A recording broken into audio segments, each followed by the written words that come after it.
Pontualmente meio-dia, ótima tarde para você ligado no nosso Band News no meio do dia. Eu sou a Carla Bigato, Felipe Bueno por aqui. Olá, Felipe. Salve, Carla Bigato. O Eduardo Oineg também chegou todo animado hoje. Cheguei todo animado? Só hoje, né? Eu tô sempre animado. Tá sempre animado. Eu tô sempre animado porque meio-dia a gente vai ficar junto aqui até as 2 horas da tarde. Exato. Ninguém vai tirar a gente daqui hoje. Eu tô ao lado da dupla mais admirada do rádio brasileiro. Ela, Carla Bigato, que não trabalhou no feriado. Não. Tá descansada. Não é? Ela que normalmente parece ter 23 anos, parece ter 21. E o Felipe Bueno, que mesmo tendo trabalhado exaustivamente, de forma dedicada, tá com aquela cara animada, porque pele tá começando boa, uma nova semana, pele boa. Obrigado, viu? E o salve? Salve. Mas eu quero fazer aqui, dizer aqui, os ouvintes são testemunha. Denunciei que na quinta-feira e na sexta-feira, essas 2 cadeiras estavam vazias. Eu fiquei ali, né? À mesa, e tinha 2 placas aqui, já volto, né? Tipo debate. E nada. Não, mas você lembra dela? 1h, 1h40, 1h49, 1h59, nada. Você ficou sozinho? Já volto, fiquei esperando. E como você fez? Você foi muito bem, porque eu ouvi, você tava bem, você não parecia uma pessoa abandonada, você não parecia que tava sentindo falta da gente. Não deu um recado, pra mim, pelo menos, nem pra Carla Bigato. Só os velados, né? Bom, velados eu não sei, mas eu como ouvinte ali animado, esperando que ele tivesse, sei lá, chorasse, Carla. Não é? Você ouviu alguma coisa dele? Não, e nem na minha chegada hoje. Tá nem Te aí. saudou de uma maneira diferente? Não. Do tipo, ai, que bom que você veio, Carla. Nossa, que bom, como é que foi? E aí, conta tudo. E aí, conta tudo? Nada, zero? Só esse tal de salve. Meio budista, meio desapegado, sabe? Entendeu? Você é desapegado às pessoas? Eu não sou, eu sou apegado a vocês. Não, eu me apeguei. Não tem jeito de fazer o quê? 12:02, a gente vai com mais 120 minutos. Já entregamos 60 no Band News no meio do dia. Tem mais 120. A forma de distribuição está aberta. A princípio serão 2 entregas de 60 minutos, mas nunca se sabe. Sempre pode acontecer surpresas para nós. E essa semana é uma daquelas semanas animadas lá para a turma de Brasília. Semana que a gente pode ter algumas surpresas curiosas, né? Tem animação no Supremo Tribunal Federal, tem animação na Presidência da República, no Palácio Planalto, tem animação no Congresso Nacional. Semana animada. E ao mesmo tempo pode não acontecer nada.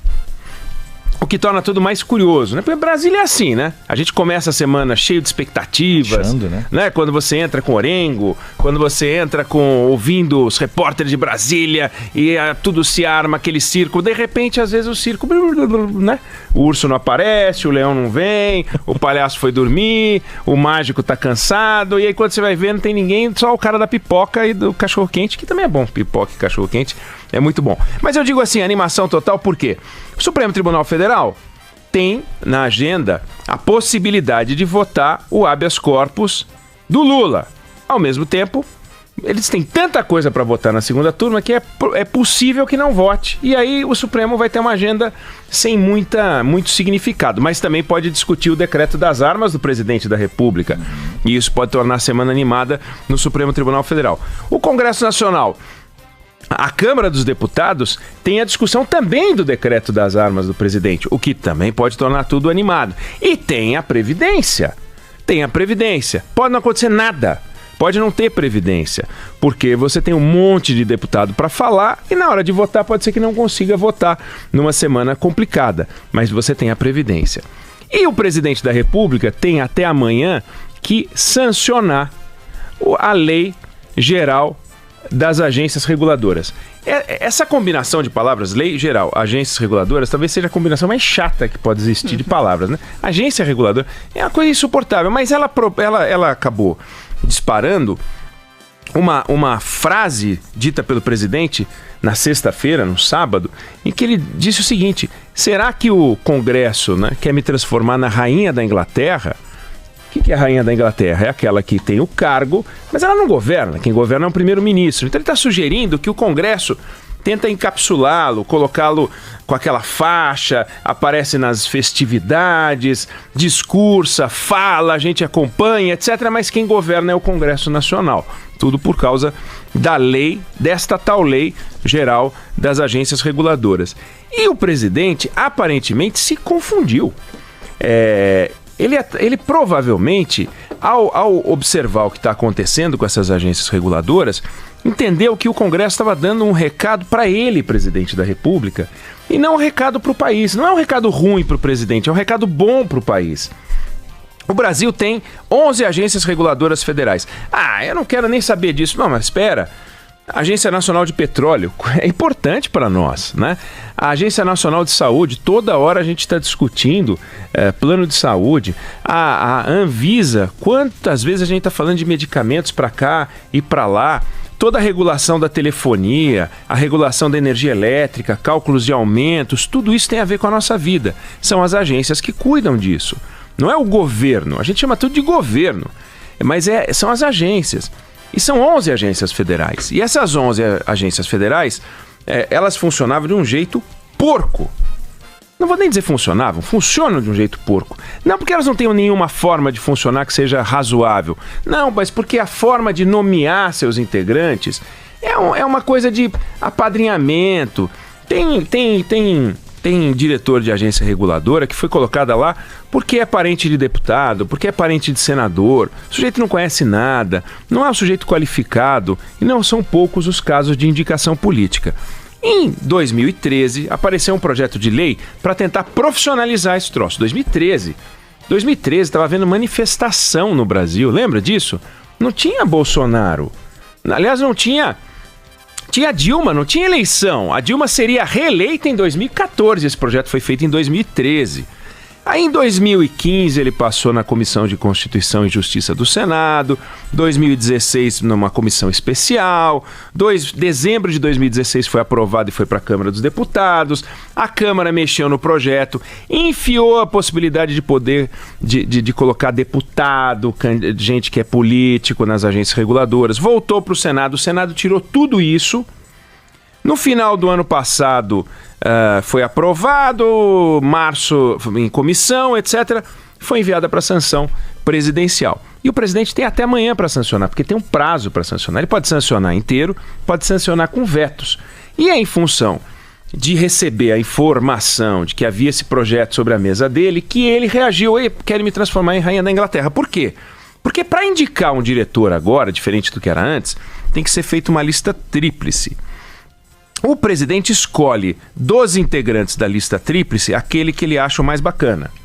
Quem monta a comissão que escolhe a lista tríplice é ele, presidente. Então, não é uma coisa que tirou o poder dele. Escolhido o candidato dele, ele manda para o Senado, que vai sabatinar e aprovar ou não. Como já faz com o embaixador, como já faz com o ministro de Tribunal Superior, né, os juízes de tribunais superiores, os ministros, STF, STJ, como já faz com o presidente do Banco Central. Sim. Então por que não fazer também com os integrantes das agências reguladoras? Isso tudo foi feito não contra o presidente Bolsonaro, isso tudo foi feito a favor da gente, a favor da sociedade. Essas agências são agências do Estado brasileiro, não são agências do governo.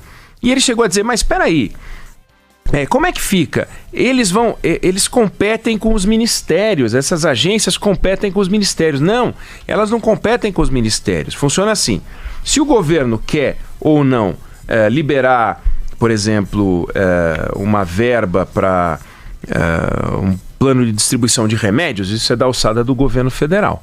Se o governo quer aumentar o valor do plano safra, isso é do governo federal. São políticas governamentais, né? Agora, se o governo quer aumentar ou diminuir o preço do combustível, isso ele não pode fazer. Porque isso não é do governo, isso é da agência que faz. Então, a gente já falou disso aqui. Existem estruturas que pertencem ao Estado e estruturas que pertencem ao governo. Toda vez que uma estrutura que pertence ao Estado age como se fosse governo, a gente tem um problema.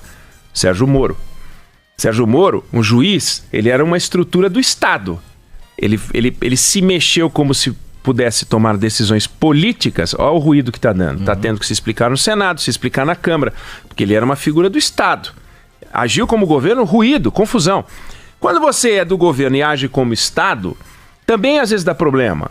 Porque não dá para você agir como Estado sendo governo sempre. É complicado. Então, essa separação, ela é boa. E a lei tem uma coisa muito interessante. Se o sujeito tiver, nos 36 meses que antecedem a sua indicação para diretor da agência, ter sido ministro, secretário municipal, dirigente partidário, deputado, trabalhou em organização sindical. Não pode ser. Olha que bacana. Pô, mas como ser contra isso?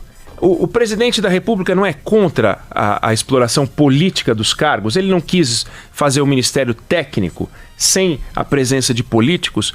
Por que ele entende que estão tirando o poder dele? Não estão tirando. Então é importante desfazer essa confusão.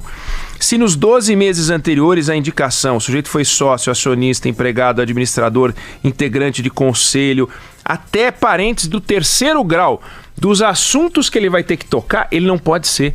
Puxa vida, saiu uma lei boa.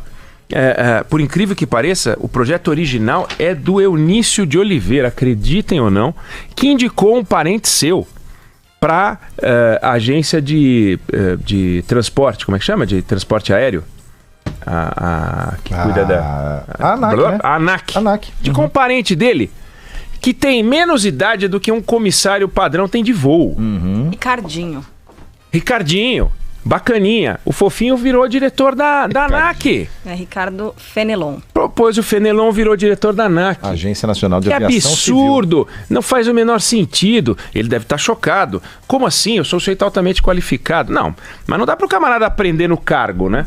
Você bota um sujeito para ser cirurgião no hospital sem o sujeito ser médico, depois de 30 anos ele sabe operar. Matou alguns pelo caminho. No caso da ANAC, com o avião voando, literalmente. Com o avião voando, aí não faz o menor sentido. O sujeito tem que ir lá para entregar o que ele tem de bom, não para pegar o que o cargo tem de bom, o que é ruim, né? Tá errado. Então é importante, e o presidente vai ter o desafio de resolver o que fazer com esse texto até amanhã. Ele vai ter que decidir se ele vai sancionar com vetos ou sem veto. Se ele sancionar com vetos, é de ver que trecho que ele vai vetar, porque não pode reescrever, só pode vetar artigos, né? E aí vai voltar para o Congresso Nacional, que pode derrubar o veto do presidente. Aí sim a gente pode ter um ruído. Se ficar claro para o presidente que não foi contra ele e não foi contra ele, diferente de outras medidas tomadas pelo Congresso para mandar um recadinho aqui e ali, essa não foi. Essa foi uma conquista da sociedade. É bom ficar claro para o presidente. Uma notícia boa. Nós não podemos deixar que isso produza uma crise. Então a ideia aqui era só esclarecer que a frase do presidente, ela traduz uma indignação dele com o fato dele não ter o poder de indicar aqueles cargos sem ter que submeter ao Congresso. Mas, presidente, nesse caso, isso é bom para o país, então é importante ficar claro. Semana agitada, pode ser que nada dessas coisas aconteçam, mas esta ele tem que resolver até amanhã porque tem prazo. Então amanhã a gente vai ver se ele vai insistir nessa discussão de Rainha da Inglaterra, que não foi o objetivo do Congresso Nacional, até porque nem candidato ele era em 2013. Vamos ver como é que isso avança ao longo da semana.